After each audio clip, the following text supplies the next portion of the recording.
Hey, it's Art from My New Microphone. Welcome back to the channel. In today's video, I want to take you behind the scenes into one of my mix sessions for a song that I wrote, produced, mixed, and mastered myself to kind of give you a better sense of my workflow, my production style, my mixing style, so that you can take production and mixing techniques that you like and use them in your own work and disregard the things that you don't like. But whether you like the song or not, I hope that I can teach you something and that you can take some knowledge from this moving forward in your own work. So the song is called Climbing With Escher. It is off of my most recent record, Memes and Dreams. So let's hop right into Logic Pro and get started with this video. All right, here we are inside of Logic Pro to have a look at the mixing session for Climbing with Escher. Once again, this is the first track on my most recent album, Memes and Dreams. I will leave a link to the album in the description box down below if you're interested in checking that out. We will, of course, have a listen through this song throughout this training here on YouTube. To start off with, typically, if I was mixing somebody else's stuff, I would ask for full multi-tracks that would span the entire length of the song as single files. Right here, I produced the song and wrote it and put all of these samples in and chopped them up and all of this. So I felt pretty comfortable just having things laid out like this rather than going through the process of bouncing out all of my multi-tracks. But normally, if I was mixing somebody else's work, then you would see entire audio files across the entire span of the song. So with that, let's move on to a little bit of the production that went into the song. So what I like to do is layer real drums with sampled drums. And so you see I have kick in, snare top, snare bottom, hi-hats, overheads, and rooms. So I created these in Toontrack's Superior Drummer 3. I think it's a great way to get real sounding drums, and I spend quite a bit of time just getting the velocities right on that. So this is not necessarily a training on production. If you would like something like that, please let me know in the comments down below, and I would gladly show you what I did with the MIDI and the virtual instruments here in this track. But right here, I have these 1, 2, 3, 4, 5, 6 tracks that represent a real sounding drum kit if we have a listen right here.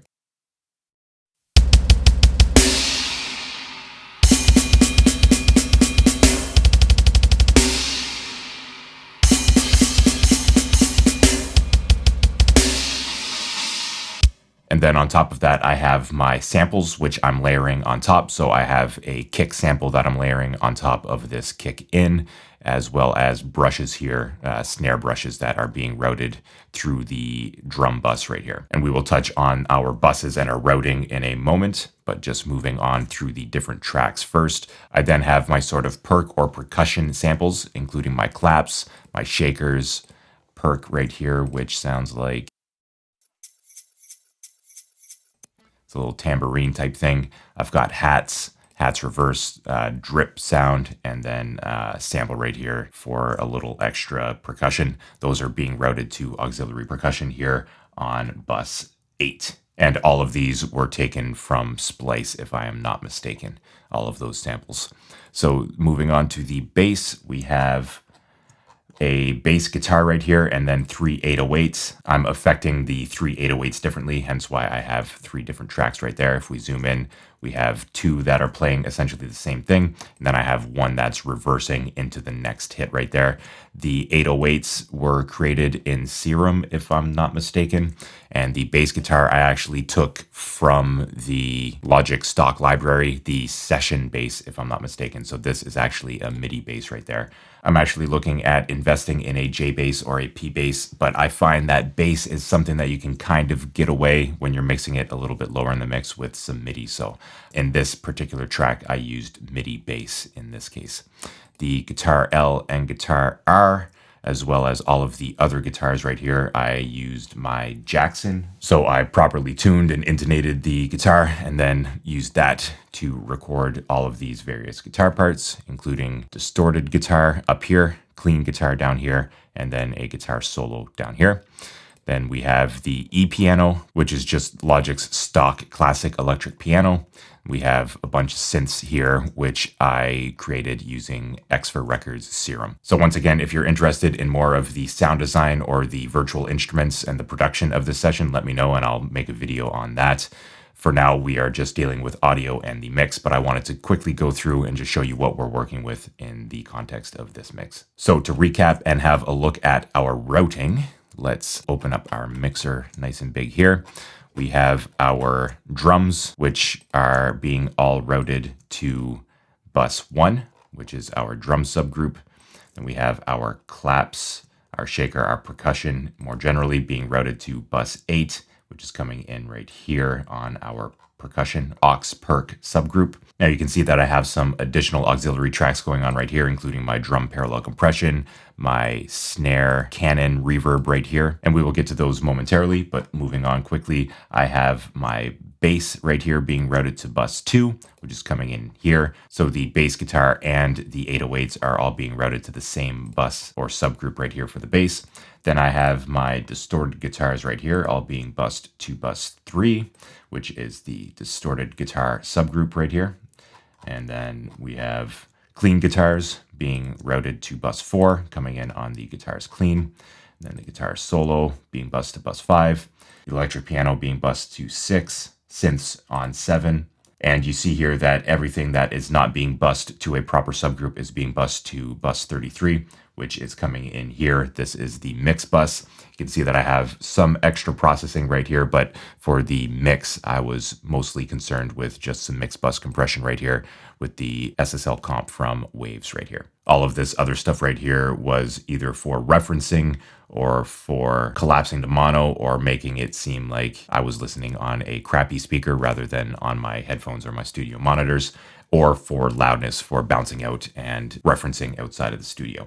So the mix bus is bus 33. You can see that a lot of tracks are being routed to that. Right next to this is my talkback mic. Normally, I would just put everything to the stereo output and treat the stereo output here as my mix bus. But because I am speaking through Logic at the moment, I wanted something separate for the mix bus and my voice right here. So you can see that my voice and the mix bus are both being routed to the stereo out here. So I know I'm spending a little bit of time on the minutia, if you will, but I think it's very important just to show the overall workflow. I set up pretty much every mix this way, where I will have my tracks, my individual audio tracks being routed to a subgroup, and then I will have that subgroup immediately after those tracks in the mix, and I will have a separate track right here in the arrangement view as well. You can see the same thing here with the auxiliary percussion. I have everything routed here to the aux perc, and then I have this subgroup right here as a individual track within the mix. In addition to the subgroups, I have a few auxiliary tracks or effects returns, if you will. I have this snare canon, which is just a massive reverb with delay. I have the drum parallel compression right here, which has all of the shells of the drums being routed to it, and then it's really slamming them to add a little bit more depth and weight to the drums. I have over here a special effect for the whammy guitars, which I played using this whammy pedal right here. And I'm sending those through the crystallizer, granular echo synthesizer, just to kind of give some wacky effects to it. I've got right here the guitar throws, which is basically a reverb throw for the guitars right here. You see that these are being sent to bus 19. And then if I open up the automation, I see that we are throwing to this reverb at the end of each of these sections right here. And moving on, I have the rest of my auxiliary tracks right here, including the regular snare plate, not the giant Canon snare plate, along with my mono hard panned reverbs for the guitar, which are actually tape delays rather than reverbs in this case. Usually I'll set up a guitar verb like a spring reverb that is hard panned left and hard panned right. In this case, I swapped out the reverb for tape delay. Then I have my stereo delay, which is kind of just a master stereo delay to give a little bit of width and dimension to certain tracks that are being sent to it. And then I have this quarter delay right here, which is a mono tape delay that just helps to anchor certain tracks into the mix. And finally, I have my VCAs over here, which I sometimes use, sometimes don't. In this case, I wanted control over the kick drums right here with a single fader without having to automate two faders at once to maintain that same relationship between the kick sample and the kick in. And then I also did the same thing here with the snare drums. So you can see that the snare top and snare bottom are being controlled by this VCA right here. And I'm not sure if I did any automation on that, but it makes it really easy with VCAs to do some automation if need be. So there's no automation on the kicks, And there is some automation on the snares, just on the volume right here. So that's what I have for routing. You can see here at the beginning of all of the audio tracks, I have gain, which I use for gain staging. So with all the other plugins turned off, I'm having an average level with these faders at Unity of about negative 18 dB to negative 20 dBFS. And gain staging just gives me a great starting point from which I can begin mixing by having all of these tracks relatively at the same level at Unity gain, which one helps me to avoid clipping any of the individual tracks, any of the subgroups or the mix bus, while also giving me a greater sense of what these relative fader positions mean. So for example, I know that the snare top is going to be pushed rather loud in this mix. The kick sample right here is actually brought down a little bit. The brushes are relatively low in the mix, and so on and so forth. Whereas if I didn't gain stage, I could have a situation where +6 on the snare top and -4 at the snare bottom could be what I need to do to get them at the same level. By gain staging, I can easily see by just looking at the faders what is loud and what is quiet in the mix and adjust from there. So gain staging is something that I do on every single mix, not necessarily for its original intended purpose, which is to drive certain audio devices with appropriate signal levels. More so, I want to ensure that I'm not clipping anything and to have a nice, easy time looking at the faders and seeing what is loud versus what is quiet and being able to make those adjustments. So I have a video on gain staging. I'll leave a link to that in the description box down below if you'd like to learn more about gain staging. In addition to the gain plugin, which is just the stock utility plugin in Logic, you'll see that I have the SSL E channel. I use this on pretty much every one of my audio channels, and I use it for the EQ and for the compression. So for example, on this kick one, you can see that I'm cutting out below 44. I'm giving a quite drastic boost of 10.4 at 60 hertz. I'm cutting a lot out in the low mids at 240 hertz. I'm cutting out more at 830 hertz, and then I'm giving it a very big boost up here at about 8K with a bell. I'm also compressing with a ratio of 4:1 with a threshold of negative 15.7 dBFS, and then I have my release and slow attack right here. And depending on the track I am EQing and compressing, you'll see different settings right here. This one I'm getting pretty aggressive with this kick as well. You'll see on the snare that this will look a little bit different. Yeah, I'm high cutting a little bit higher. I'm boosting quite significantly at 200 hertz, cutting significantly in the low mids at 470, cutting again here at 720, and then I'm giving it a really big high boost here at 8K. So we'll get to that in a moment when we go through the entire mix. Just a few more things I want to show you before we hop in. I'm focusing more on a hybrid LCR type panning scheme. You see I'm panning the hi-hats and a few of these percussions slightly off center, but for the most part I am hard panning left and right here with the guitars, and most of the things are just panned right up the center. And in case I didn't mention this already, you see here that I am only dealing with audio. There is no MIDI information, there's no virtual instruments. When I'm getting into a mix, I only want to mix with audio. One, the MIDI can mistrigger, and two, it often eats up a lot of RAM and CPU, which can be used for mixing with a lot of these processes that I'm using in the inserts of all of these channels right here. All right, so with that, let me take you through the mix, and I will go through the same syntax that I went through when I was actually mixing this track, which means that I will start with the drums, then move on to the percussion, then the bass, then the guitars, then the E-piano and the synths to finish things off. We will go through each of these processes, and I'll explain the reasoning behind my mix decisions. All right, so starting with the drums, and more specifically with the kicks, I wanted a rather aggressive drum sound in this track. If we listen to the beginning, you'll kind of understand why.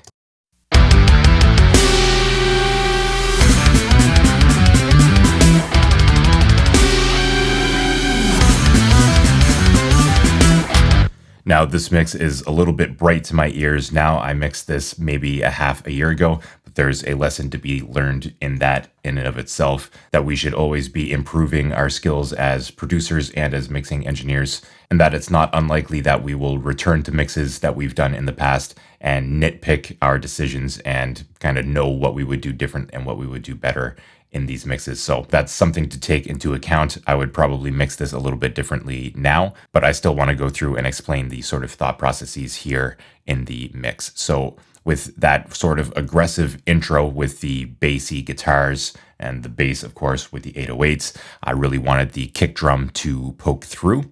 And so I start here with the SSL channel. Of course, we already had a look at this. I'm boosting significantly at 60 hertz. That's to get that thump. And then I'm really cutting out a lot of the mid-range right here. That's to get more of that modern metal style kick, along with a significant bell boost here at about 8K to get that beater attack, that really high-end presence of the kick drum.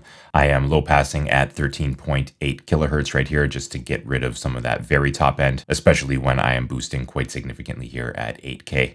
I am compressing quite a bit. I have a slow attack. That's to allow the initial transient to poke through before the compressor begins compressing the kick drum right here. And then I have a relatively fast release so that the compressor lets go pretty quickly and gets back to zero gain reduction before the next hit.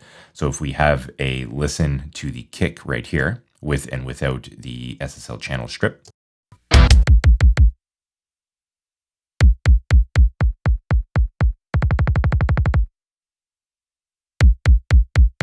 So you hear that I am really processing it there. It's practically a different sounding kick by the time that it passes through the EQ and the compression right here. Mostly the EQ, I'm doing a lot of tonal shaping right here. And then I believe I'm doing the same thing over here with the kick in, really mangling the sound to really get a lot of that bottom end, a lot of that top end, and really cutting out a lot of the mid-range to get more of that modern sounding kick drum, that aggressive sounding kick drum. I think I may have overdone it a little bit right here. You can see that the moves are pretty aggressive, but I think that it fits pretty well in the mix, and you shouldn't be afraid to really push your EQs if you think that it sounds good in the mix. So let's have a listen to this kick.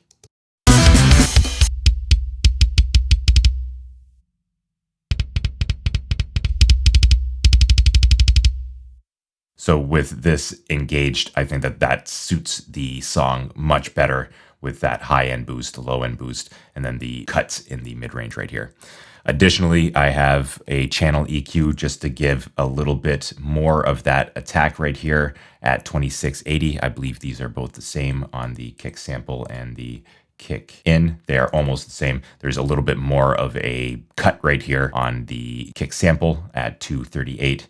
And then there's a bit less of a cut right here on the natural yet programmed kick in right here. So 150, negative 3 dB and negative 6.7 dB at 238. That's just to help clean up the low mids even more, especially when we have a lot of bass. And in the intro right here, I have a octaver guitar where I ran it through the whammy pedal and brought in an octave below to kind of thicken up the guitars. I really didn't want a lot of muddiness here with the kick and the guitars and the bass.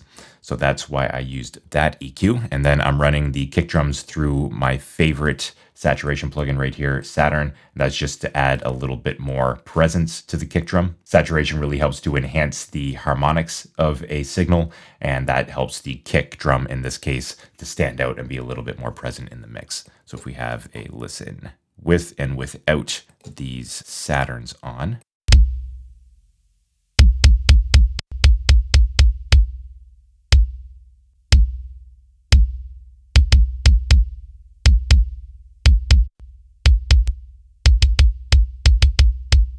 So that is with and without the Saturn on. You hear that it really amps up, especially in the mid-range there. Now, I could use this, I could not. In solo, it certainly sounded better to my ears at this point with the Saturn turned off, but I wanted to explain why I used it in this mix. And you'll see here that the drum parallel compression is going on right here. So we're not only hearing the kicks in this example, we are also hearing the drum parallel compression, which is adding a lot of weight, especially to the kick drum. So if I mute that, we can have another listen here.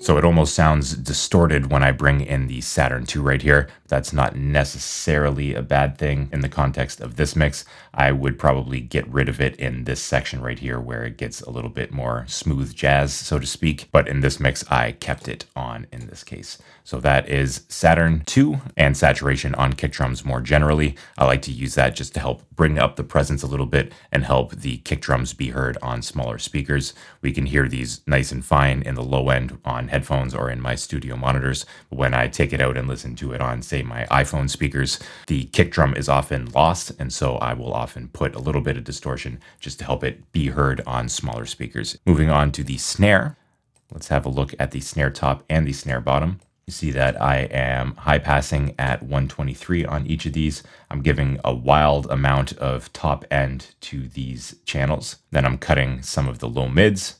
And again, this is just to get a aggressive sounding snare in the context of this mix. I'm boosting about 10 dB at 200 on the snare top and about 4 dB at 200 on the snare bottom, really adjusting the tonality of these snares right here if we have a listen.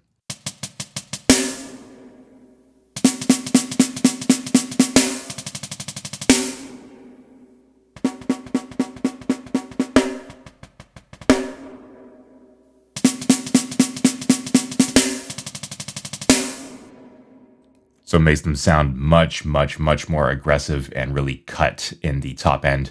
Once again, it's a little bright for my tastes at this point, but when I was originally mixing the song, I felt that the aggressiveness of these drums in the top end and in the low end really drove this section forward. So in addition to the EQ in both of these, I also have a little bit of compression going on. Once again, there's a slow attack. I have a ratio of 5.1 on the top, 3.9 on the bottom, and threshold is pretty high so that we are getting quite a bit of compression. And in addition to the compression that is happening on the SSL channel strip right here, I also have the CLA 76 here on the top snare. And I just went here to Blackie snare and used that preset. In this case, I have a ratio of 4.1, a very slow attack, a very fast release, and these settings for the input and output.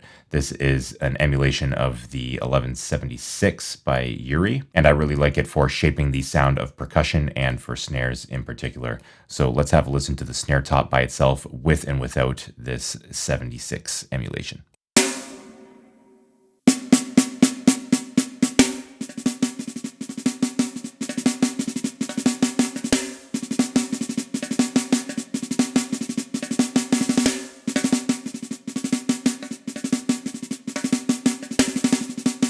So it just helps to give it a little bit more weight and aggressiveness when we get those heavy-handed snare hits, and then it just helps level things out a little bit when we're getting more of those ghost notes, helps bring them up a little bit in the mix. If we listen to it in the context of the mix,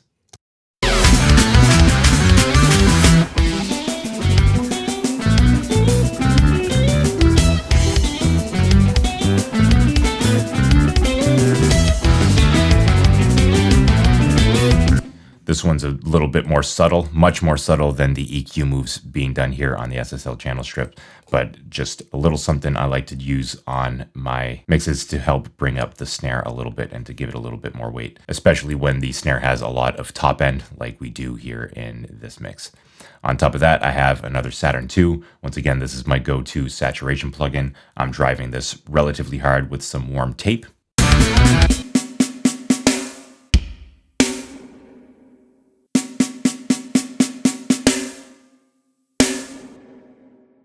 Now the snare is already very aggressive, so this is just helping to drive it a little bit more, but again, it's pretty subtle in the context of the mix. After that, I have the standard clip. I have that on the bottom as well. And this is just a clipping plugin to shave off the top end to help get a little bit more headroom in the mix without overly affecting the sound of it. I like to use clipping on some of my percussion, notably snare. I don't necessarily like to use it on kick drums because of the low end information. It distorts it a bit too much for my liking. But in this case, where again, I wanted an aggressive sounding snare, I figured I could get away with a little bit of additional clipping. And once again, this is shaving off the top of the waveform in a way that doesn't really affect the perceived loudness. It does add a little bit of distortion and grit to the signal, but what it really does is it helps me to get a bit more headroom while still getting a loud and punchy snare in the mix. So if we have a look right here or right here, we can see how much clipping we are actually getting on the snare drum in this case.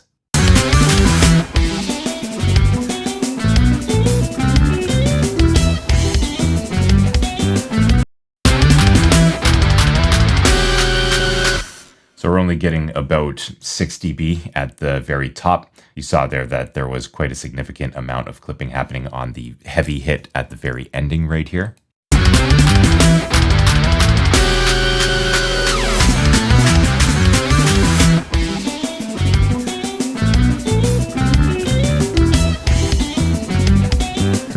So you hear that it gives a little bit of extra grit without overly affecting the tonality of the snare. However, it really gives us a lot more headroom. For example, if I look at the snare bottom here, which is really getting clipped, we can have a look at the peak levels right here that are happening on the snare bottom with and without clipping.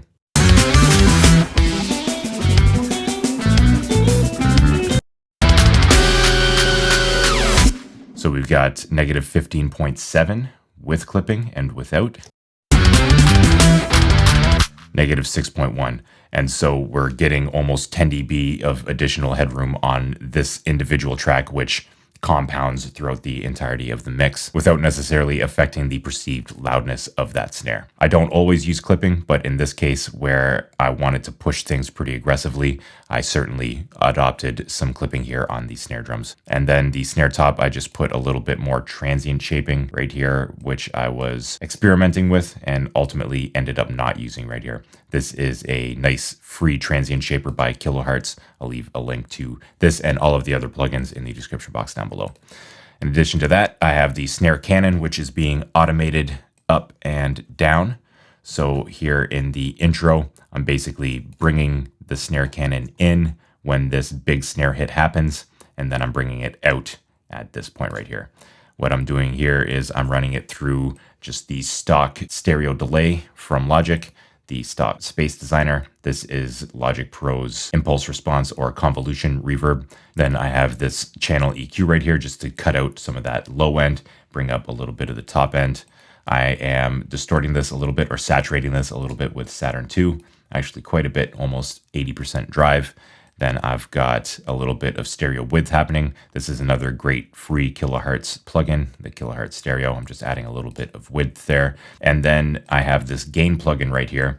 And you may notice that I have one here as well, and in a few other of my chains. And what this is just a way to go in after the fact, after I've taken the mix out into the car, into my home stereo system, into my earbuds for a walk or whatever, and I have mix revision notes, I will come back and rather than adjusting the fader level, especially if there is automation going on, I will just slap a gain plugin right here, and then I will make the necessary volume adjustments here. And then I know that upon returning that on one of my passes or one of my revision notes, I needed to bring this up or down so that when I return to the track, I know, okay, maybe I brought it down a little bit too much. Maybe I need to bring this up a little bit rather than kind of going in blind and just having the faders to go on. So that's just a little tip that I picked up and I like to use in my own mixes. You can adopt that in your own if you'd like. I just figured I would share that with you here. And so getting back to the snare cannon right here, it is being turned on and turned off. And we can have a listen to that right here. So scroll down, we can see that it's on, basically on, off, on, off, on, off. Another way I could do this is to just go to the main mute, and I could mute and unmute this, but I decided to do volume automation instead. So here is the snare cannon.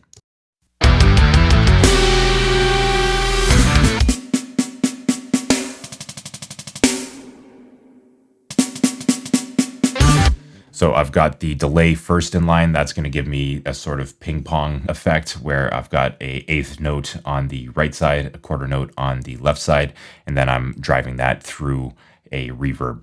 So delay before reverb, we are going to hear a little bit of that ping pong, and then it's going to be sent through this stereo reverb right here. So the left and the right are going to be processed together through this space designer, which I just have on a 1.8 second drum plate. And then you saw what else we had there with the channel EQ, Saturn II, stereo, and the gain.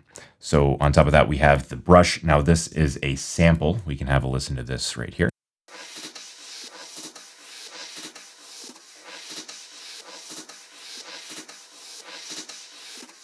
And that is just for a little bit of background ambience, and I found that it was appropriate in this section of the song. We'll listen to it in the context of the mix.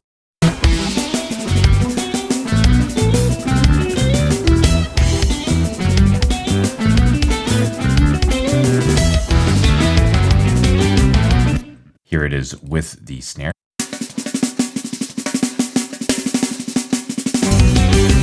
So it's subtle in the mix, but I just found that it added a little bit of movement to this part of the track, where in the previous part, it was all about that aggressiveness, that in-your-face punch. This part is, in contrast, a little bit more laid back, and I wanted a little bit more nuance with the snare, so I added in this brush right here.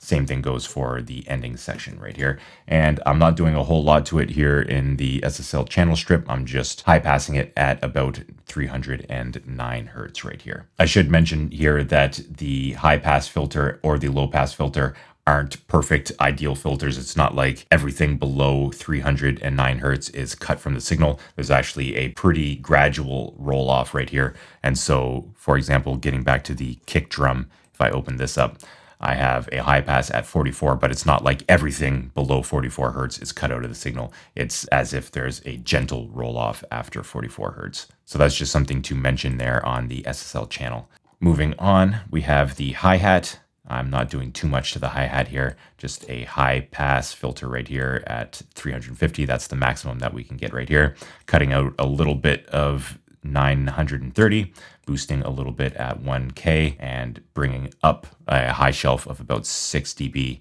starting at 8 kilohertz.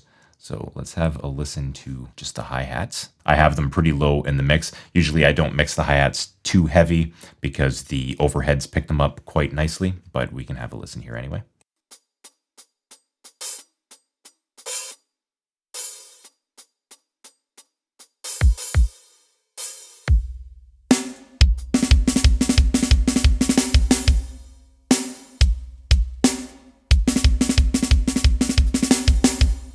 So you hear that they are pretty low in the mix, but then once I bring in the overheads, you'll really be able to hear the hi-hats. So speaking of the overheads, I have similar processing here, a high pass filter at 245 hertz, quite a bit of top shelf boost right here, 6 dB starting at 8K. I'm cutting out some of those low mids. And then right here, I have a fast attack, fast release, ratio of 6.7, and this is to clamp down on the snare. So whenever the snare is picked up by the overheads will clamp down so that the snare is not overly represented in the overheads, because I already have quite a bit of processing here on the snares themselves.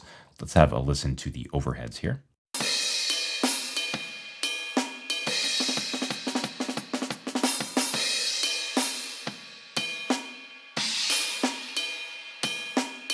So they are nice and bright. You see that I'm not compressing a terrible amount on the snare drum.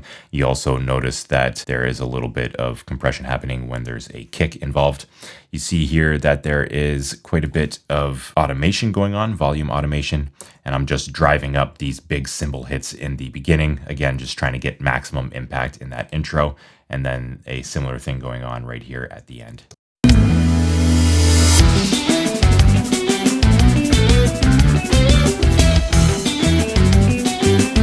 So in this section, I'm just accenting the downbeats of each of these bars, and then I'm bringing it up for the ending. And then again, in the first part, I am accenting those breaks right here.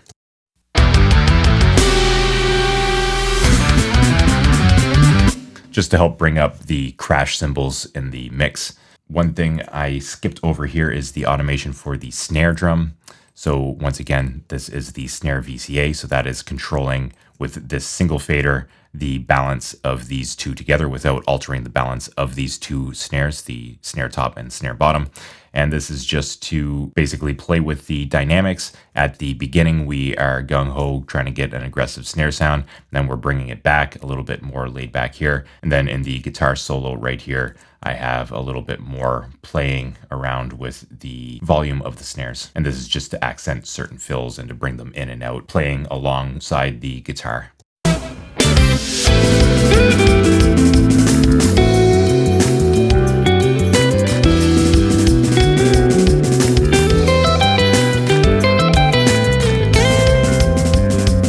And then I have have the room track right here, the drum room, which is a very important track. I've recorded and produced a few bands without having a room mic, and it's so much easier to get a realistic sounding drum kit with a room mic than it is to try to get it with just overheads and trying to do like a pseudo reverb channel to simulate a room. It's so nice to have, in this case, a stereo room, again, from the Toontrack Superior Drummer 3 VST. So again, I was going for a rather aggressive drum sound, and so in the channel EQ, you see that I have a 10:1 ratio, which is basically getting into limiting territory.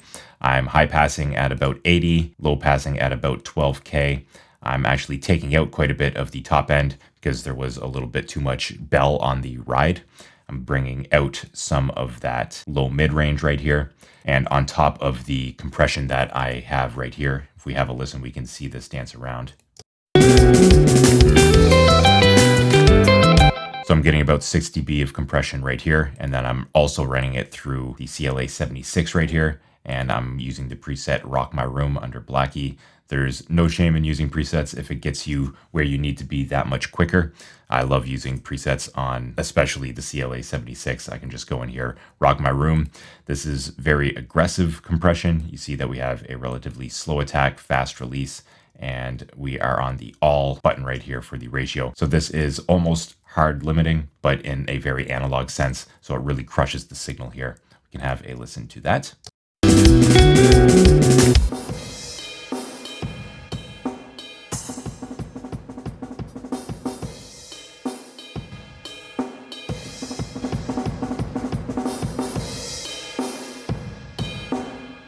So you can hear on the kick and the snare there that it's really being crushed. In addition to those compression stages, I also have saturation going on here with the Saturn II.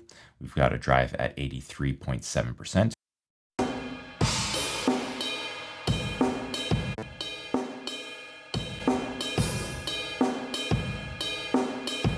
And you hear that bell there. That's partly the reason why I brought down a lot of the top end in this case in the room. Then I've got more top end being cut out, well, more upper mids being cut out in this channel EQ.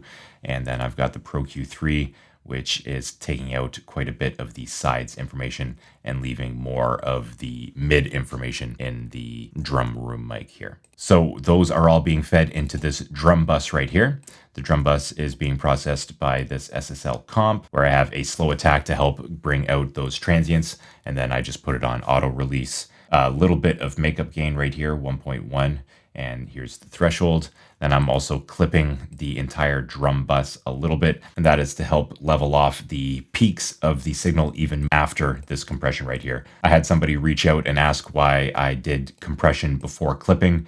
Wouldn't it make more sense to do clipping before compression? In this case, I wanted the glue from the drum compressor right here, the SSL comp, and then I want to shave off the peaks to give a more consistent peak level before sending the drums to the mix bus compression. So I am in a way compressing before and after clipping in this case, where again, I wanted that sort of glue compression from this SSL comp.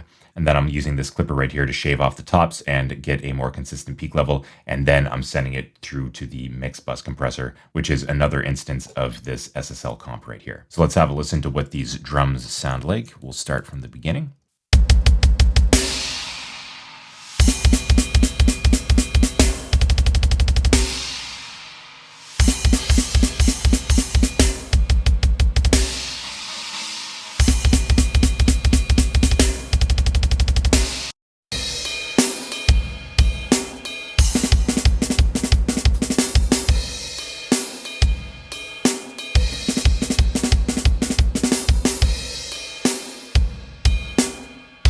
And so you saw there, I'm getting pretty aggressive with the compression, about 8 dB of gain reduction. However, you saw that it wasn't really slamming back to zero. So this is more so to help glue things together and to help balance the dynamics throughout the song. It's not like I'm swaying the needle right here and getting a lot of that really heavy compression on the drums. And then you saw in the standard clip that I wasn't doing too much clipping right here, just shaving off a little bit of the peaks.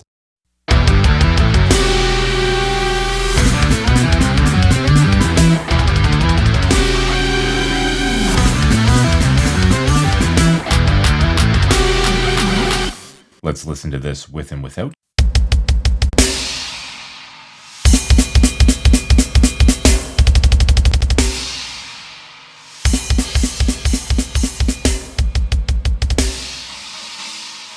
So these are not necessarily level matched, which I should have taken the time to do in the mix. Sometimes you work too fast and kind of forget the fundamentals there.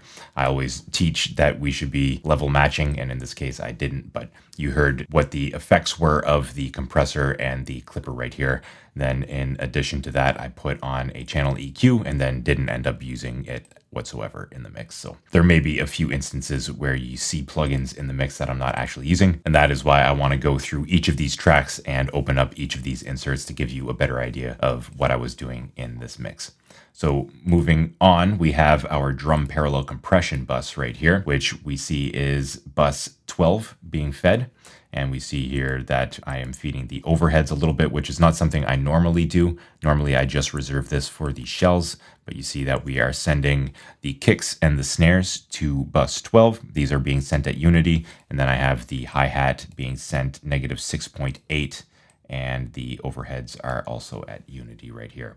So the drum parallel compression by itself sounds like this.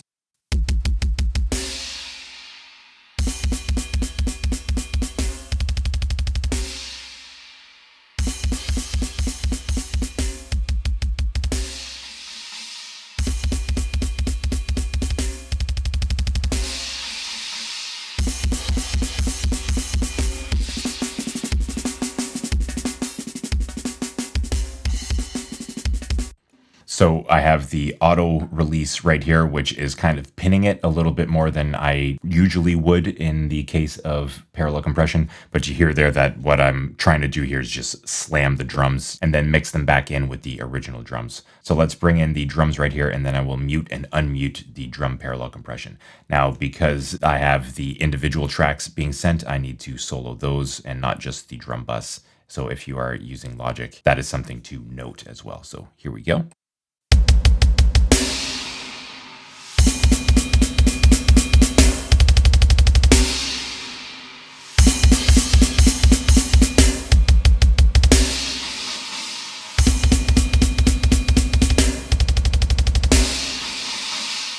So it just helps to thicken them up a little bit in the mix and helps the drums punch through a little bit more.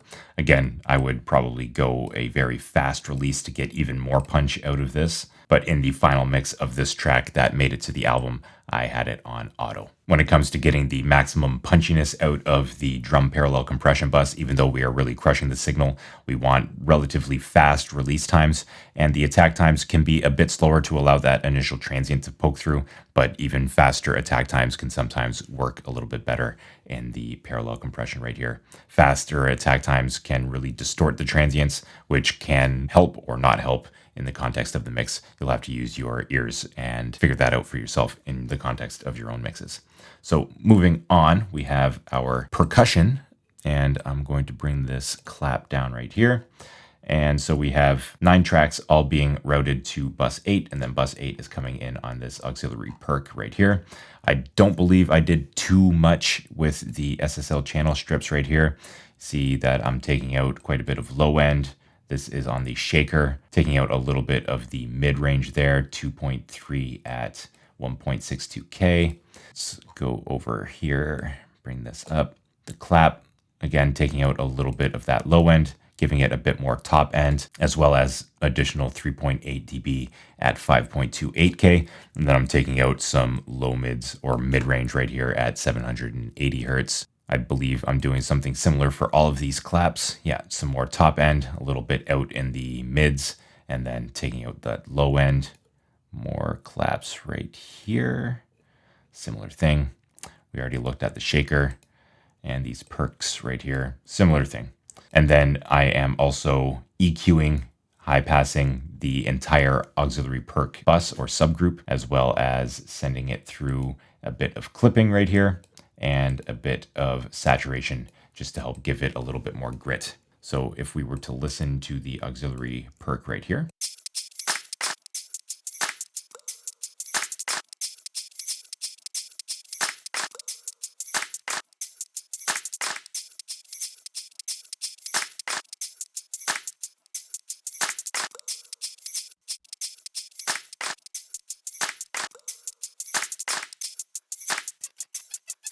So that Saturn 2 right there is just to give a little bit more grit. We don't even really hear the difference when I take off the standard clip, and then the channel EQ is just to make sure that there's nothing getting past there below about 131 hertz. You can see again that there's a roll off right here, but I have quite a bit of high passing happening on the individual SSL channel strips right here. But I just wanted to be safe here with this high pass on the subgroup. In terms of the claps right here, I have the sound shifter on clap 2. I believe this was a duplicate. I have clap 1 and then 2 clap 2s right here. And this is bringing the pitch up an octave, so 12 semitones 0 cents. And am I automating this in the mix or no? Yes, so I'm automating that up in the intro just to give a little bit of a riser effect. It's subtle, but we can have a listen to it here.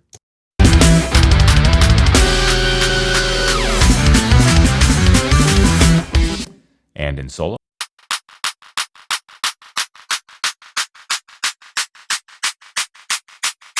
Now those claps are very bright to my ear, but I really wanted them to cut through the mix, especially with the snares being bright. And it was kind of like a arms race in this particular mix. I wouldn't advise pushing things a bit too hot in the high end and then trying to compete in the high end, because you end up with mixes that are a little bit too bright in this instance. But I think it's still well within the realm of a good mix.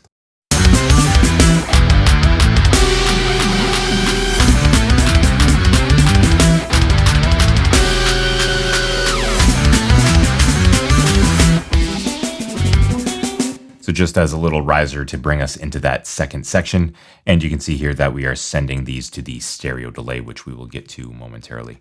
Going back actually to these, I am also sending the snare top and snare bottom to the snare plate right here, which I didn't mention earlier. So that's bus 11, and then if we go over here, we have bus 11 snare plate. This is, again, the convolution reverb, the stock one from Logic, and I have this 1.8 second drum plate on this as well. This is the same one that I have as the snare cannon reverb. However, in that instance, I had the stereo delay happening before the reverb to give it even more space, and I also pushed it a bit hotter in the mix. See here that this one is at negative 17.8. And then I'm cutting out a little bit right here, particularly in the mid-range right here. This is just to help alleviate some of that muddiness. The more instruments we have, the more fundamental energy we have here in the actual notes in this lower mid-range, which can contribute to the quote-unquote muddiness of a mix. And so I will often cut that a little bit, especially in reverbs and delays that just add a little bit too much and will muddy up the mix if not taken care of. Additionally, of course, I have this little bit of a high-pass filter here at 62 hertz. While we're here, I can also have a look at that stereo delay that the claps are being sent to. Right here, we have a delay time of 180 milliseconds on the left, 220 milliseconds on the right, 0 feedback, 0 crossfeed. Of course, these are set at 100% wet because this is an effects return.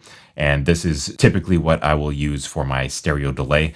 I will often have other stereo delays within the mix, but this is my standard go-to with 180 milliseconds on the left, 220 milliseconds on the right, or vice versa, depending on the mix. And I just like using the stock stereo delay from Logic for this purpose. Super easy to set up, doesn't take up a lot of CPU, and I'm very familiar with it. See that I have a low cut and a high cut, so I bandpass filter effectively on each of the channels right here in the stereo delay. So moving on, I think I covered the percussion in quite good detail. We can have a listen to what all of this sounds like in solo.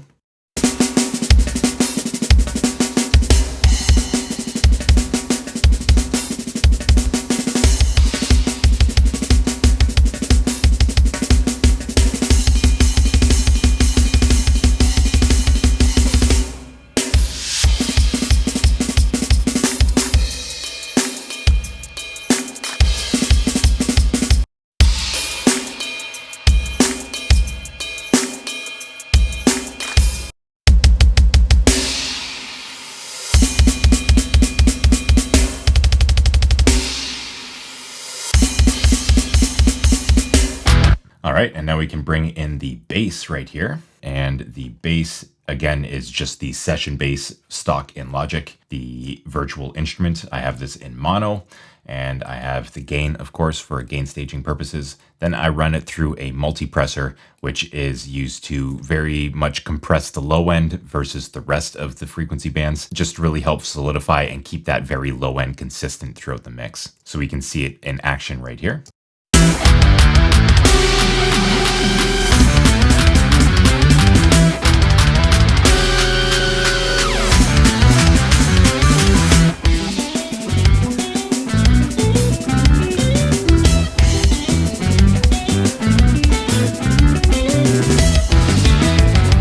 So you see that they drop down all the way when there's no bass present, but whenever the bass was present, we're getting maybe 3 dB of gain reduction right there. Whereas in the rest of these bands right here, we weren't getting nearly as much. A little bit in the low mids right here, but I'm mostly focused on maintaining that consistency of level in the low end. On top of that, I have, of course, the SSL channel. I'm boosting a little bit here just for additional presence with a bell at 3.5K. I'm cutting everything below 48. I've got a low pass at 8.1K. Then I'm just cutting out a little bit of 780, boosting just about a dB here at 200 hertz, and then bringing up 3.3 dB at 80 hertz right here to help bring out a little bit more of that fundamental energy of the bass. Beyond that, I have the channel EQ, which is just helping bring out a little bit more presence in the bass, helping it to cut through the mix, especially on small speakers. And then I have the CLA 76, which I really like on bass as well. Once again, starting with a preset and then tweaking a little bit as I see fit. So I just have this on Blackie bass.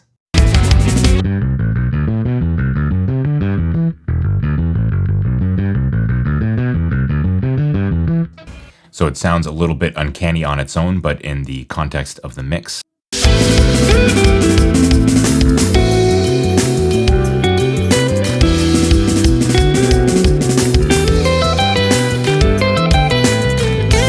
it doesn't sound that noticeable that it is a virtual instrument. Of course, you can still hear it, but in a lot of this album, I have really crazy bass parts going on. And so I felt just to tie in a little bit of the consistency, along with not having a proper bass guitar to record with, I thought that this was a good way of going about it. And then this is the processing that I used to make it sound a little bit more real in the mix, to give it a little bit more of that grit and that upfront sound within the mix. I have this being sent to the quarter note mono delay just to help anchor the bass within the mix. If I go over to that quarter note delay, we should see that I have quite a bit of low cut right here, or high pass filtering, starting at 140 hertz. That is so that the very low end that we are very critical of in the mix is not being repeated in the mix and muddying up the all-important sub-bass frequencies that the bass is supposed to take care of. Once again, you see here that I have 100% wet, 0% dry. That's because this is an effects return, and I've got a little bit of feedback going on right here, which I did not have in the stereo delay. So that is the bass. If we have a listen to the bass and the drums together, we have something like this.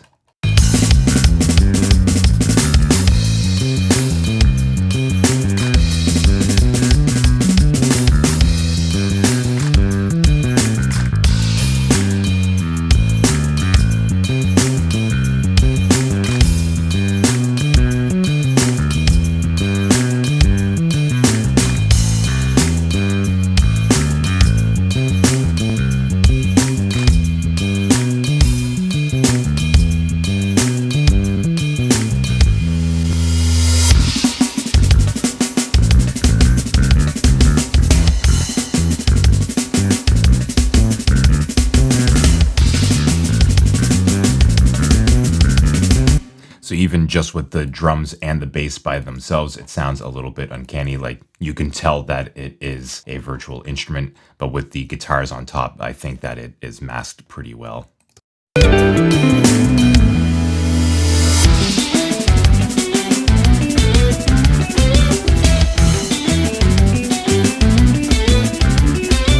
So if for anything else, that's just perhaps a production technique for you. You can really get away with using virtual instruments in the greater context of mixes, so long as you can shape them appropriately and make them sound a little bit more real than they otherwise would. Now I have 808s right here, which we can have a listen to in solo along with the bass.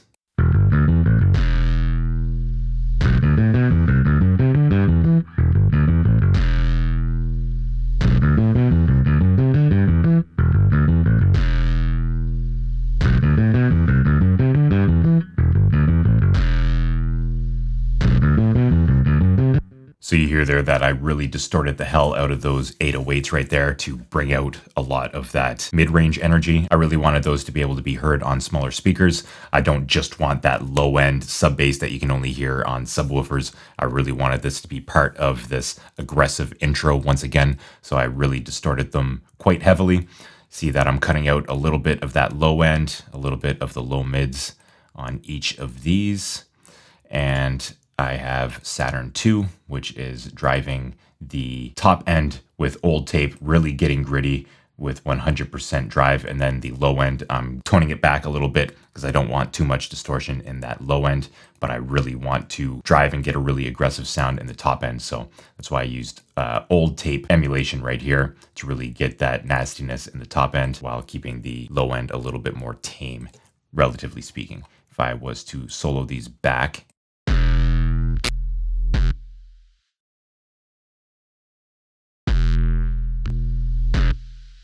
just helps add a little bit more grit to that. I also have clipping going on once again with the standard clip. And now remember back when I was talking about clipping or not clipping the kick drum, where we will really perceive the distortion of clipping on kick drums because of the low end energy. Well, those low end frequencies or the long wavelengths of those frequencies will be affected a little bit more in terms of our perception of the clipping distortion. And so with this low end 808, by clipping it, I really get a lot of that distortion to be perceived within the mix, which thereby helps bring up a little bit of that aggressiveness and that presence in the mid-range. So let's have a listen to this with and without the standard clip.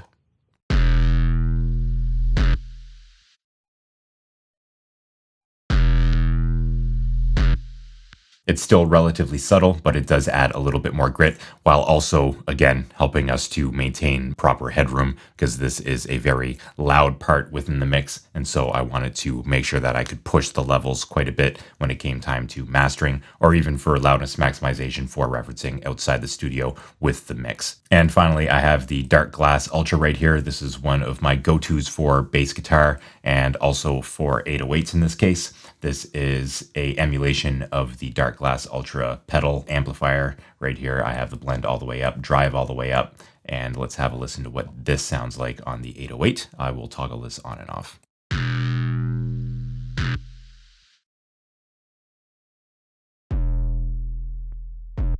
So that is where we are getting a lot of the character from in terms of distortion on this 808 right here. So that is what we have for bass. Let's have a listen to the drums and the bass together now. I will solo all of these together.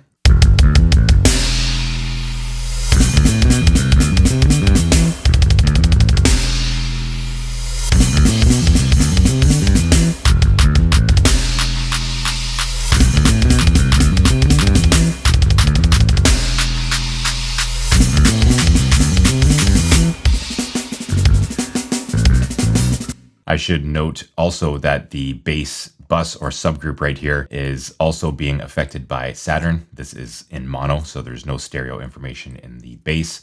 I'm giving it about 50% drive with warm tape.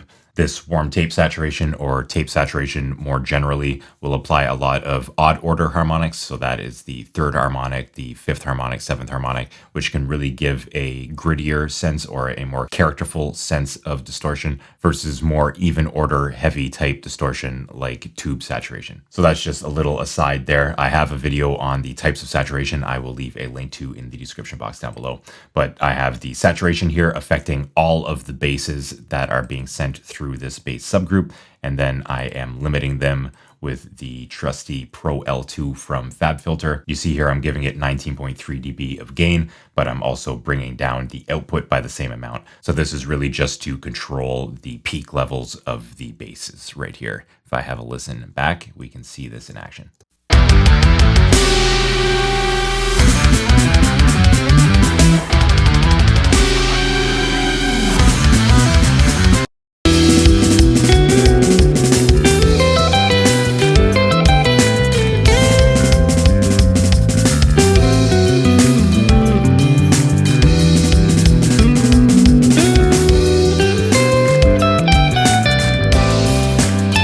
And that's just the play I was doing within this mix. I made the bass a little bit more aggressive and upfront, and then I used some limiting to pull it back a little bit. So the aggressiveness is more so on the tone shaping front, and then this limiting is kind of bringing the bass back a little bit in terms of the space of the mix. It's killing a little bit of its transience and making it sound less upfront in the mix and kind of pushing it back where I thought the bass kind of deserved to be within the mix, especially when the guitar is kind of the main driving force of this particular song. So that is the drums, percussion, and bass. Let's move on now to these guitars. We will start with our distorted guitars right here.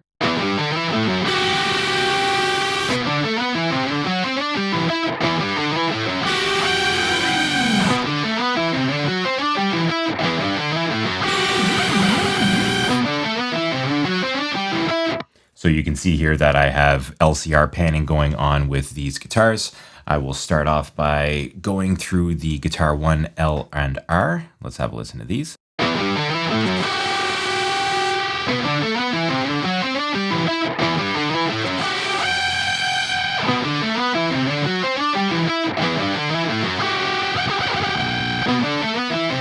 So I actually recorded these directly into my interface, and then I'm running them through the archetype Nolly from Neural DSP. This is another Neural DSP plugin, much like the Dark Glass Ultra we just had a look at. And I'm sending this through the third cabinet and amp option right here.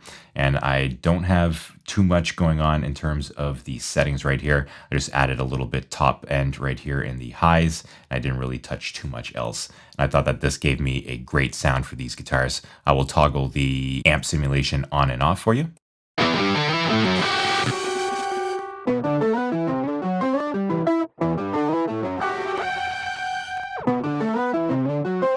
And once again, I was running this through the Digitech whammy pedal right here before it got into my interface. And then again, running this through the amp simulation here. And then I'm running this through the SSL channel once again, cutting out some of the top end, some of the low end, adding a little bit of shimmer up here around 8K. You'll see that I boost a lot around 8K if I want something to be more upfront in the mix. Right here, I have a 3.5 dB boost at about 3.5K and then a 1.6 dB boost at 1.5K. I believe I mirrored these settings on both of these guitars. Yeah. And so there's a lot going on with the whammy pedal right here. And then I'm also sending both of these to bus 18, which is the whammy scream, which is going through this plugin right here. I have the gain turned all the way down, and then the crystallizer plugin right here, which is a sort of granular echo synthesizer. So I can open up the automation right here and see that we are adjusting the bypass of the gain right here. And so we are effectively muting and unmuting, but not completely. We're instead adjusting the level by 96 dB, which is effectively muting it. But I went about it this way. If we solo this.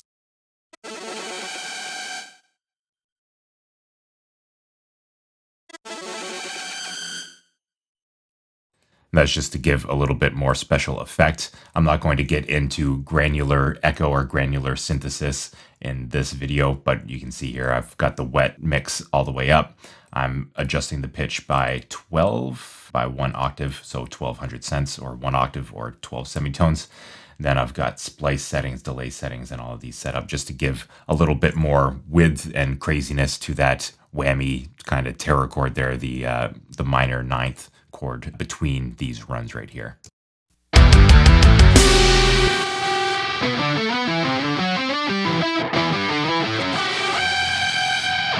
So that is that. We see that those guitars are only in the very intro. And in addition to those guitars, I have these ones down here as well. If I solo these ones.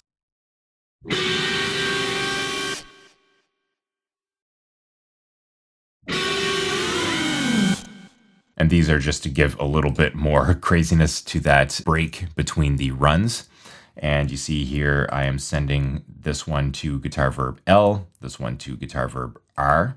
And so these are going to same side reverbs. So the left panned guitar is being sent to a reverb on the left hand side. The right panned guitar is being sent to a reverb on the right hand side. Sometimes I'll use opposite side delay. In this case, I use same side delay. just to help fill out and give a little bit more space. They are all being sent to the quarter note delay, which has a little bit of feedback on it. And we saw that earlier over here on the quarter note delay, just the simple tape delay, the stock one from Logic.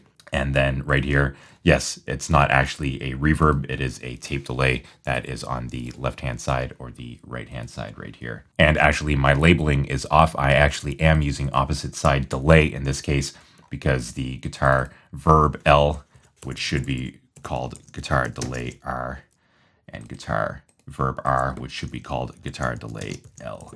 So now if we go back here, we see that there is actually opposite side on this. So this one is panned all the way to the left, being sent to bus 13, which is our guitar delay R.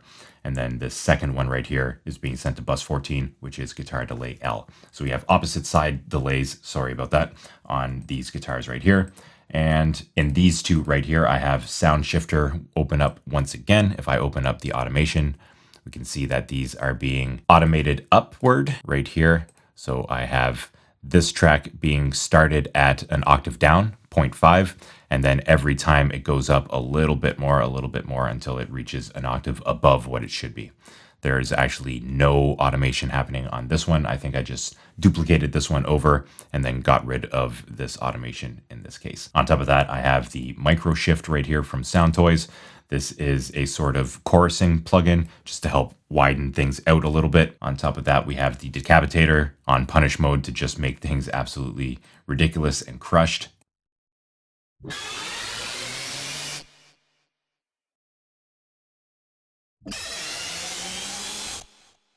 So I'm almost turning these guitars into synths at this point. And then on one of these, the one that is going up in pitch, I also have the little Alter Boy, another Sound Toys plugin. And I have the pitch turned all the way down to 12, the formant at 10.9, quantize mode. And I have quite a bit of drive happening right here with the mix all the way to the wet. So Little Alter Boy is a pitch shifting tool that can really give us interesting results. I believe it's made for vocals, but I really like destroying other instruments and getting really cool effects with this, especially when I'm using the drive effect. So that is what is going on with the distorted guitars in the intro. Then the second guitars that we come across are these right here. These are also distorted guitars. They are hard panned to the left and to the right. And these are the ones that have the throw right here into the reverb. So I'm throwing them into a reverb into the guitar solo. Let's have a listen to these by themselves. See, I'm running them through the archetype Nolly once again, the same settings, except with less gain right here. So in the beginning, I wanted something with really high gain, and then I wanted to dial things back a little bit into this second section. If I solo these guitars, I'll actually start a little bit before so that we can hear the difference.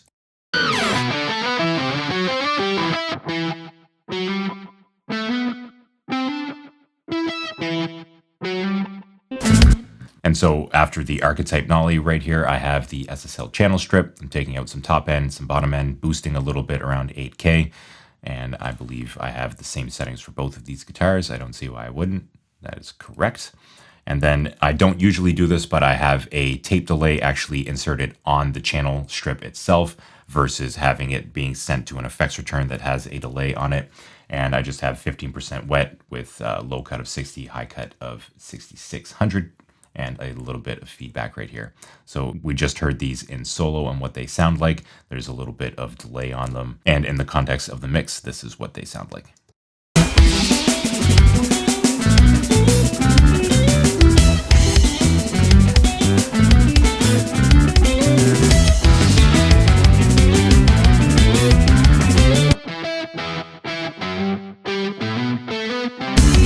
And these are just to help accent the clean guitars that are doing this run.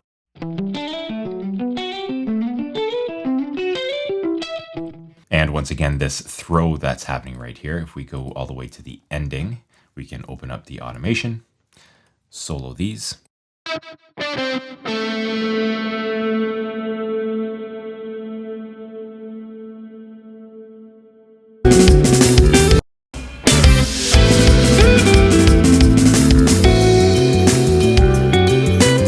That's just to get us into the guitar solo. You see that that reverb is still ringing out.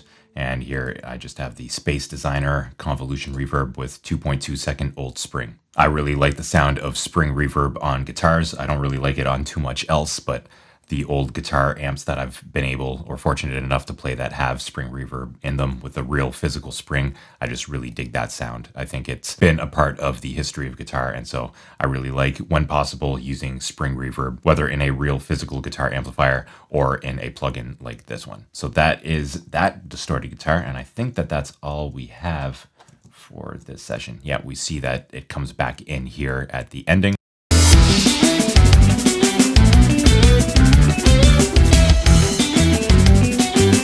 And then I have that throw at the very ending as well.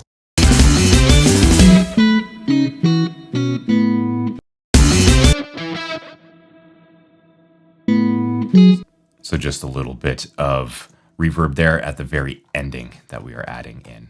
Moving on to the clean guitars, let's have a look and listen to what these are doing. So we have these playing runs in these two sections and then playing chords in this section. So chords underneath the guitar solo and then runs in the section leading up to it. So let's have a listen to the clean guitars in solo.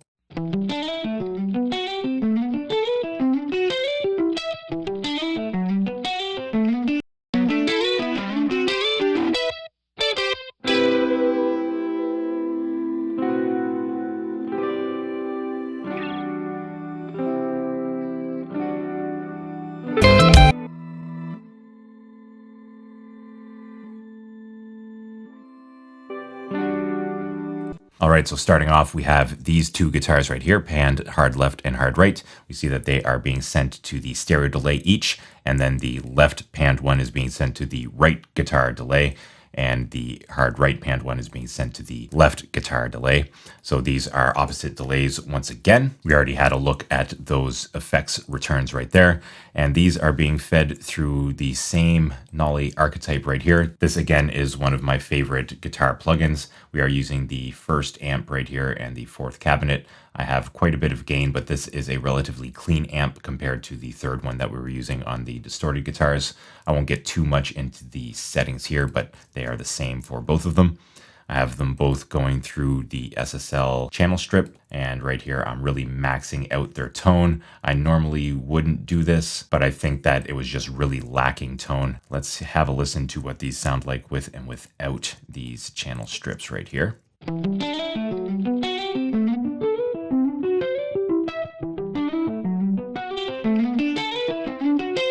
Okay, so they were very dull, and so I felt the need to bring up quite a bit right here in terms of EQ. Looking at this now, I could have really just shaved off a lot of the low end and then brought up the overall volume, but instead I went about it this way where I just really cranked up the high end. There are several ways of tone shaping with EQ. I suppose this is what I went for on this one, maybe to just gritty things up a little bit, because we will get a little bit of that analog character, especially when pushing this hard on something that emulates SSL channel strip or most other analog equipment like this. I then have them both going through CLA 76s. And you see here I'm using the in-your-face vocal on the Bluey, which is much more aggressive, and this is to really tame the dynamics and really crush this clean guitar right here. You'll see here that I really didn't use any compression on the distorted guitars. Distorted guitars are by nature compressed because of the shaving off of their waveforms. Their waveforms are naturally dynamically compressed, but with clean guitars, which are much more dynamic, especially in their waveforms, I figured I could get away with a little bit more aggressive compression right here to help give a little bit more grit and character to them.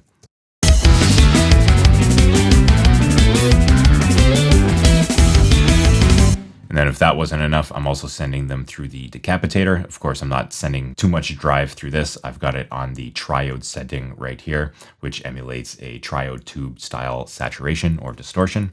And then I've got them being sent through the Saturn II with warm tape right there. So let's have a listen to these two with and without all of the processing that they are going through. I will leave the archetype Nolly because that is the amp sim that I'm using. Again, running these directly through my interface, my Focusrite Scarlett, and then through the amp sim, and then I'm using this to process them. So let's solo these and I will toggle these on and off.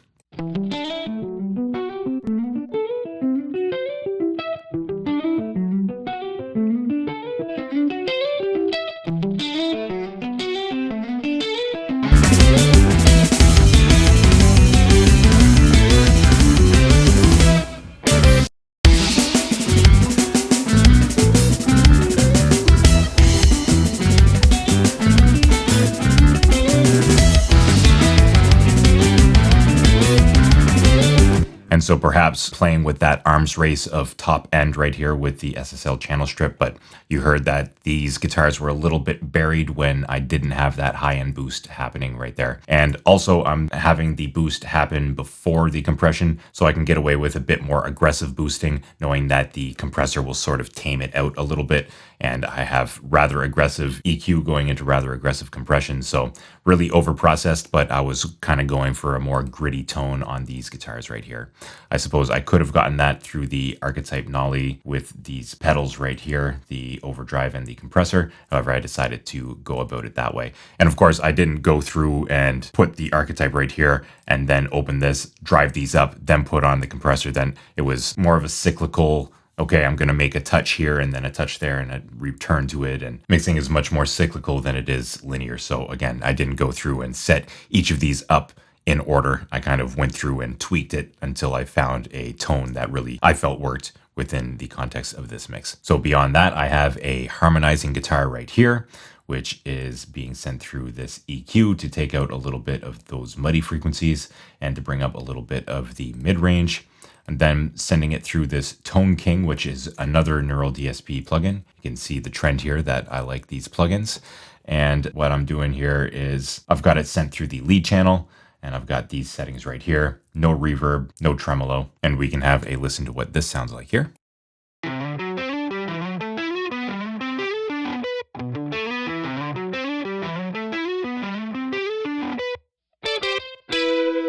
And so I didn't feel the need to drive this up too much. I just took out a little bit of the bottom end with the SSL channel strip right here. We can have a listen to all three guitars together.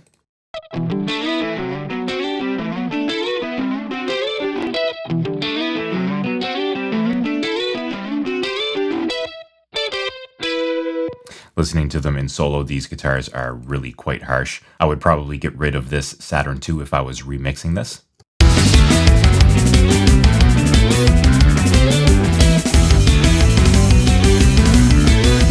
Although in the context of the mix, it kind of loses that sharpness that it does in solo. This reverse guitar that is happening underneath the guitar solo has a shimmer effect. I believe that is baked into the guitar track itself. If we were to listen to this in solo without any of these effects.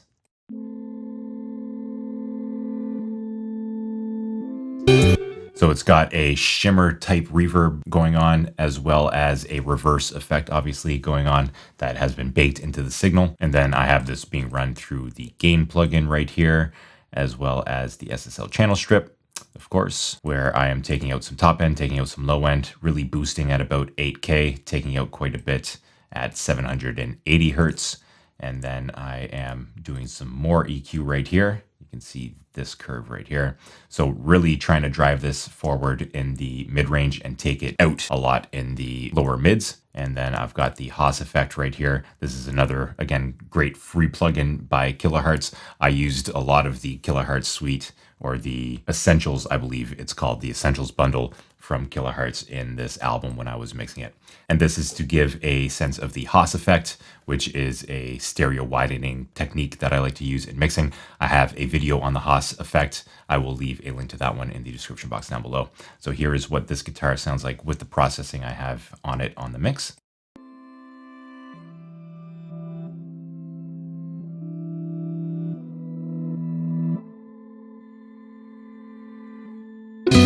So if you're listening on headphones, you really heard it open up there when I had the Haas effect on. This is acting more so as a pad than a real guitar. Then I have these two guitars right here, which are playing the chords. I have the left panned one being sent to the right delay and the right panned one sent to the left delay. Here's what these two sound like.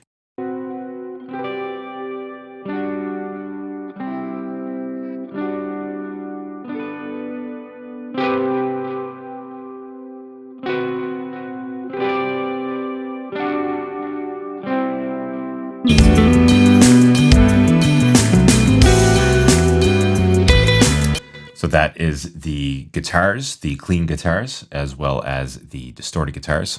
Now we can move on to the guitar solo right here.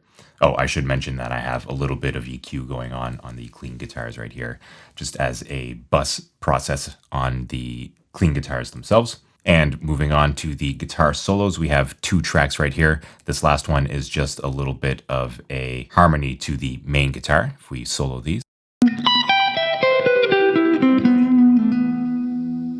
So the main one that we are focusing on is this guitar solo 1. And right here, we can see that we are sending to a whole bunch of different effects returns. We are sending it to the stereo delay. We're sending it to the mono quarter note delay. We're sending it to the guitar delay R and the guitar delay L. So we have our dry signal right here, and we also have it being sent to a lot of these effects returns, notably delays. So we start with the trusty SSL channel strip. You see I am cutting out everything above about 12K and everything below 125, giving it quite a boost of 11.5 dB at 8 kilohertz.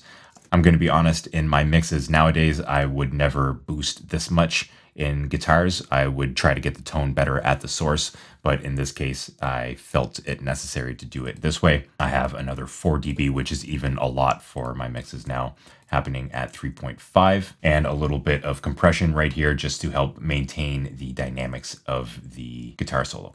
So beyond that, I have the Saturn II, adding a little bit of grit, warm tape. And then I have a gain plugin right here because upon referencing this outside the studio, I found that the guitar was a little bit too loud in the solo. And so I just brought this down about 1 dB. So let's have a listen to what this sounds like.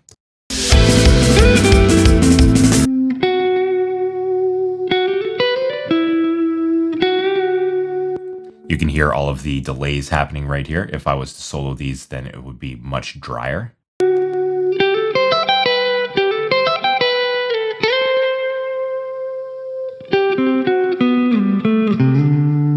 And in the context of the mix.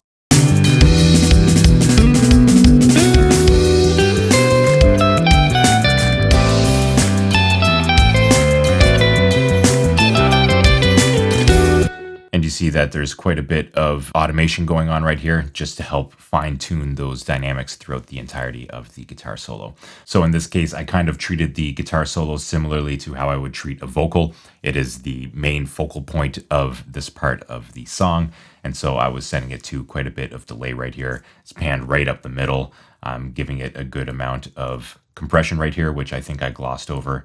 Yeah, 4:1 ratio. I'm using just a preset through the Bluey, the guitar preset. So I'm using compression here, along with the compression inside the SSL channel strip right here, along with some volume automation to really drive the solo forward and to keep it consistently up front, much like I would do with a vocal. And then again, I have a harmony track right here, which I am actually delaying on the track itself. And I have this all the way up 100% left and right. So there is no dry signal in this track whatsoever. And then I am processing it a little bit more with the Haas effect to really push it out to the sides. So once again, together.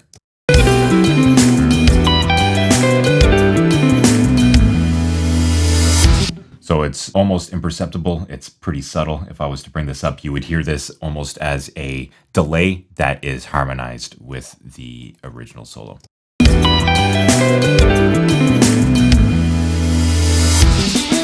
But I didn't have it that hot in the final mix here. So moving on, we have the E piano right here, which is present in under the solo and also in the very intro right here. So if we have a listen right here.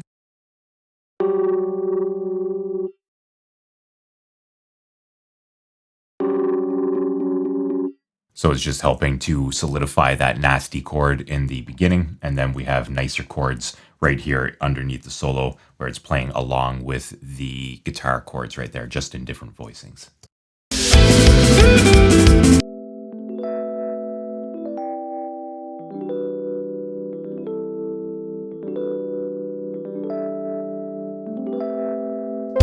You see I have a dual mono version of the SSL channel strip. I think I must have copied something over and it was a mono version of the plugin.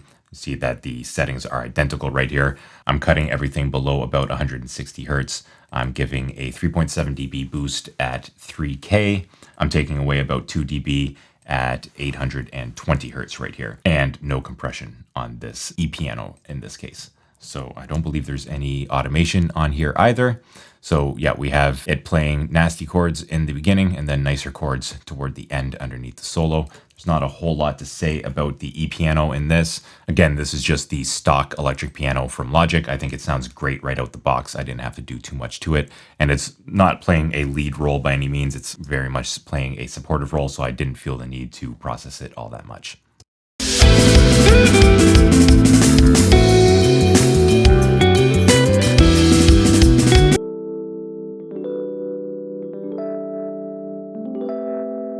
So I am sending it to its own subgroup right here, a subgroup of 1. And then on the subgroup, I'm just bringing up a little bit of 308 hertz. This was an afterthought that I would bring it up a little bit just to give it a little bit more presence right here in the 300 hertz range to help fill out the rest of the mix. All right, and finally, before I lose my voice, let's have a look at the synths right here. So I will play this back. We see that we have one synth in the beginning, and we have synth chords in these two sections, and then we have smooth lines right here. This is basically an accentuation of the bass line underneath the solo. So let's have a listen to the synths throughout. I'll just kind of jump around and solo these. See that we are not sending them to any effects returns, and so we are only getting what is being sent to the bus.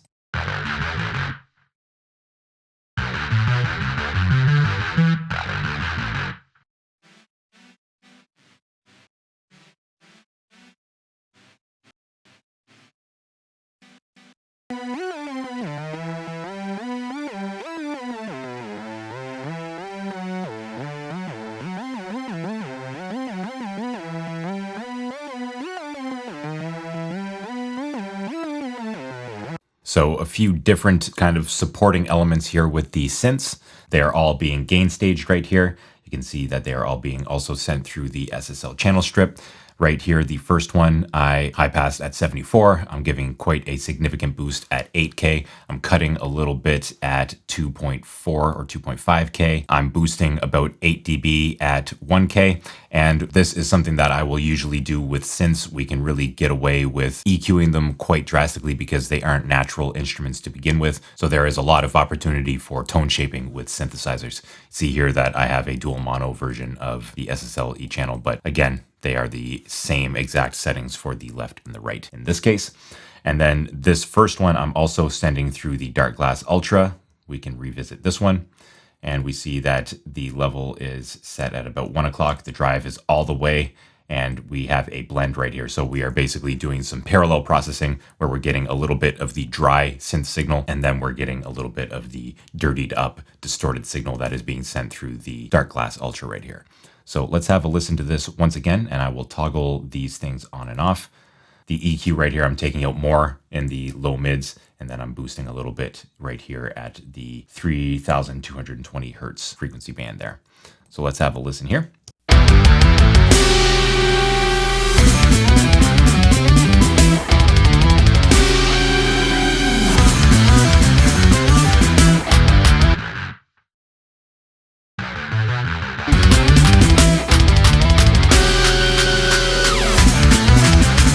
So very much a supportive role, but you heard there that when I muted it, we kind of lost a little bit of that thickness in those runs. Let's have a listen to that one more time.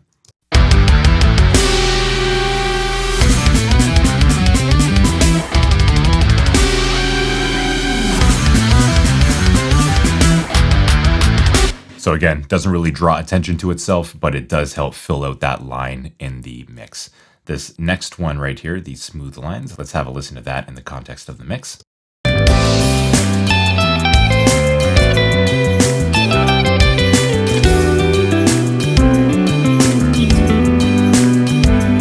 It's another element that doesn't really draw attention to itself, but you can certainly hear it missing when it is not present. And it is not there for the first half of the solo and then comes in. So let's have a listen to the transitionary period here.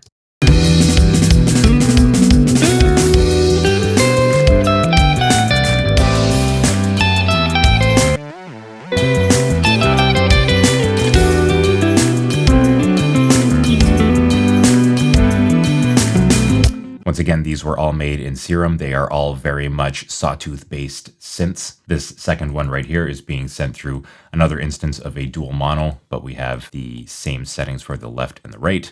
Cutting, again, some low end, everything below 99. and then just very minor cut right here at about 4K. So that sounded pretty good right out of the box, and I just put it underneath the bass to help kind of fill things out. And then this final one right here really doesn't draw attention to itself, but just helps to fill out this section of the song right here.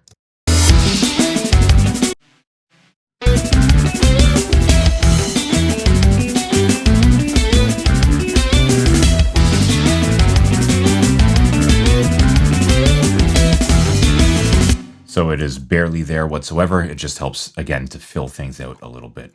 And then at the very ending of the song, we have this transition piece right here, which basically gets us into the second song of the album.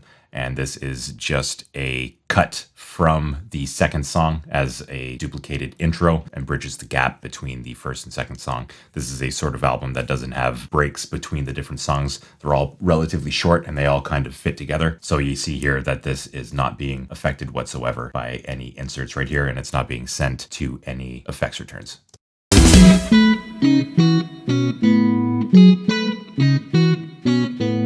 So that pretty much wraps up the mix review of my song Climbing with Escher here.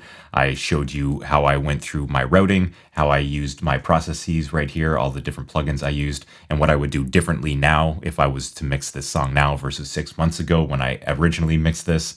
I hope I was clear and concise in my explanation of my sort of thought processes and philosophies and how I went about mixing this track. If you have any questions, please leave them in the comment section below and I'll be sure to answer them for you. And I think that that's all I have for you inside the DAW for today. All right, I hope that that mix review has been helpful for you, that you found a few tips and techniques that you can use moving forward in your own productions and mixes, and that you also found a few things that you don't like about this mix that you know that you don't want to use in your own productions.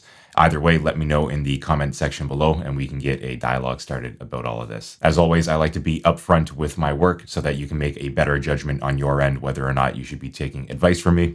If you'd like to learn more about mixing in a methodical way, I put together a free mixing guidebook for you that you can check out in the first link in the description box down below. Sign up to my newsletter and I'll send that over to you right away. And other than that, if you'd like to hang out more with me here on YouTube, be sure to hit that subscribe button, like this video if you did, and check out one of these two videos in the top left or top right corner. And I'll see you in the next one. Cheers.